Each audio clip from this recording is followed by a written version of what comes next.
Yung mga kahabi, share ko lang sa inyo yung mga ginagamit kong patoka dito sa ating mga alaga. Way back noong 2014, nung ako'y mag-umpisa nga mag-ibon, marami agad tayo inalagaan. Unang salpukan lang natin sa pag-iibon, agad tayo mayroong 30 pares na paraket, yung body kit, yung paraket na malaki. Tapos, medyo nag-upgrade tayo, pumunta tayo sa Alps 1 at nakakuha tayo ng 10 pares. At mula noon, dumami na dumami yon. Tapos ako ay isang salpo ko sa Lutino Albino, agad ay 20 pares. Yung gano'n, ng mga 50 na yon, ng mga Lutino Albino ko. Agad ay 20 pares ang ating binanata noon. At noon naman hindi pa agasino yung itong mga high mutation. Noon pag ikaw merong Lutino ay talagang kagulo na. Napakagandang ibon. Bali, sa ngayon, ang aking parisan dito ay nasa 108. Na ito ay dati ay nasa 128 na parisan. Lahat halos gumagana yung 128. Kaso nga lamang, nung pumutok ang bulkan, doon tayo disgrasya. Ang ating nakaalpas na ibon ay between sa 150 hanggang 170 na ibon na andun yung mga breeder. Kaya nung tayo bumalik galing lockdown, ang nabuo ko lamang ay siguro ay wala pang 20 pares. At ng mga natira sa akin ay yung mga kabiyakan dahil napakarami talaga nakaalpas. Doon sa pag-lockdown, siyempre bumakwit kami, galing pumunta kami sa evacuation area. Yun naman doon sa akin mga nanay. Ang dala kong handfeed na binubuhay ko ay 37. Ang nabuhay ko ay 32. Yun ang mga nakasalang ko ngayon. At saka yung iba pang mga natira noong, siyempre may natira naman, na nabuo ko lang, siguro mga 20 parisan lang nung pagbalik galing lockdown. At saka isinala ko ngayon, pinagulang ko lahat ng mga hinantid ko, yun na may mga high mutation. At ngayon ay ang iba ay gumagana na, nagbe-breed na yung iba. Kaya sa ngayon ako ay meron ditong 108 na parisan. Ang gumagana na siguro ay nasa mga kalahati, pagpalagyan natin 60, at yung mga 50 pa, di hinihintay natin mag-breed. At i-share ko sa inyo yung mga patoka, ay binalikan ko lamang yung aking, i-share ko lang sa inyo kung gaano kadami ang aking pag-iibon at gaano katagal. Ibig sabihin, dumanas na tayo ng napakarami eksperimento sa ginagamit sa patoka. Okay. Noong una, ang gamit ko lang talaga ay white millet at saka yung birdseed mix. Tapos hinahaluan natin yun ng mga sunflower at canary seed. At saka yung mga successor pellets. At minsan, nag-eksperimento rin tayo. Sasama natin ng mga saffron. Sasamahan pa natin ng karambol, malunggay, meron din tayo mga binibigyan ng mga dahon-dahon. Pero kalaunan, nagpalit din tayo ng mga pinapakain. Pero meron din mga pamakain na tayo na ngayon na ginagawa pa natin. Dahil napagtanto ko, na meron talagang patoka na maganda at mayroong patoka na mahal na hindi naman natin kailangan totoo. So ito hindi na ako gumagamit ng sunflower. Gumagamit na lang ako ng sunflower kapag may nakay. Ibig sabihin, hindi na ako gumagamit sa mga breeding pair ko o sa mga kasala, sa mga pinapagulang na sunflower. Ito na lang ang may nagagamit ko. Papakita ko sa inyo. Canary mix. Canary seeds,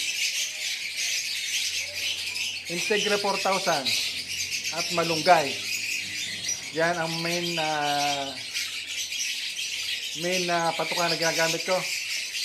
At ang paghahalo ko noon ay isang sakong cannery mix, 1/4 na cannery seeds, at saka 3 kilo hanggang 5 kilo na Integra 4000. Ang Integra 4000 ay katumbas niya na yung successor pellet.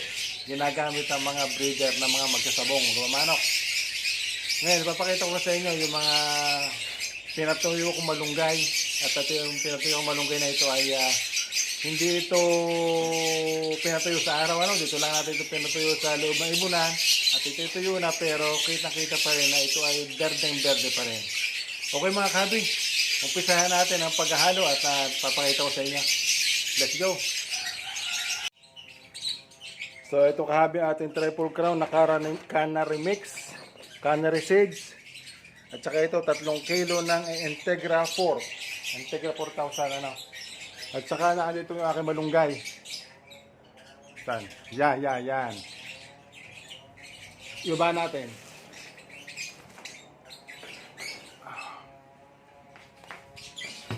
Yan o.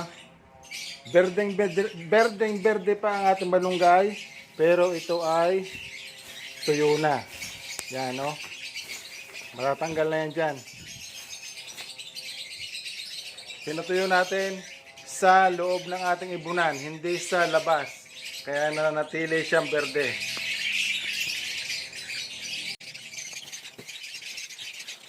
Yan o. Siliwalay na ang dahon o.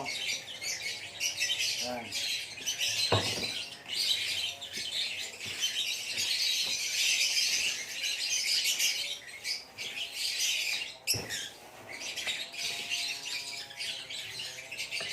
Tapos itong mga ito, hindi natin ito itatapon. Ito ay ilalagay natin sa loob ng nest box. Ito yung maganda ring nesting material. Erektan nyo na sa loob ng nest box. So huwag na ninyong hayaan na ibon pa maghapot sa loob. Kayo na maglagay sa loob. Okay na yun. Ayusin nilang sila na ang mag-aayos sa loob ng nest box.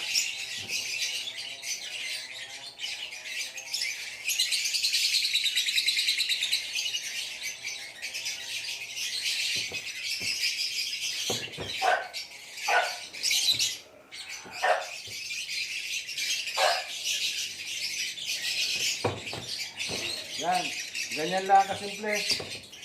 Maluwang trabaho kasi pag yung powder, halos hindi mo na rin alam kung yun ay nakukonsume ng ibon o naiiwanan na lang kaya sa loob sa ilalim ng lalagyan. Kapag ganito, napapagmasdan ko, sadyang kinakakain nila. May natatapon man, may nakakain din.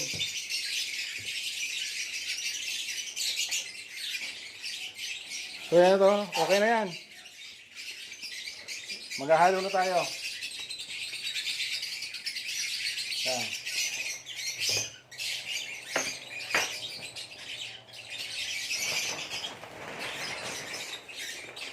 Bali itong triple crown na ito, kalahati na lang ito.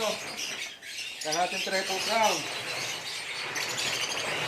So, 1/4 muna tapos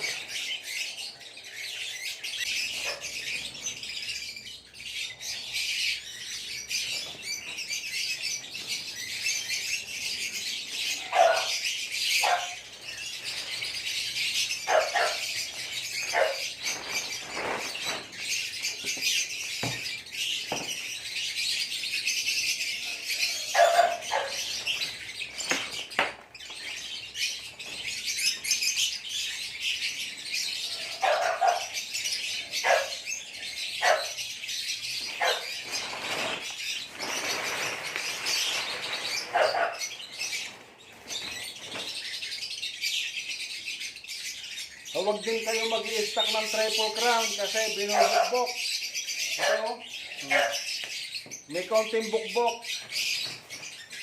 Dahil medyo napadami ang aking order, hindi ko agad naubos. Halos 1 buwan na sa akin i-stack itong triple crown na ito.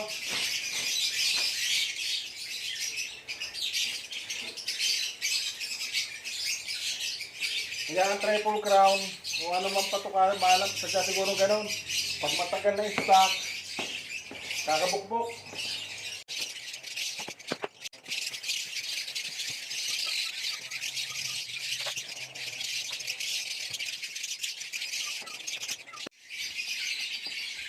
Yan. Ito ang irerekta nyo na sa loob ng nest box.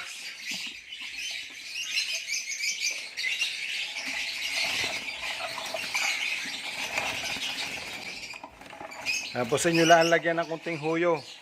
Yun.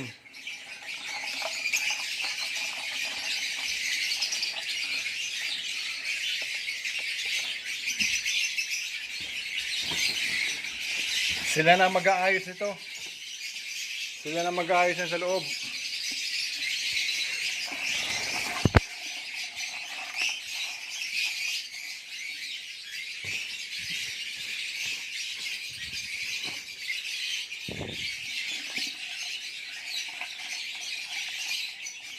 Yan.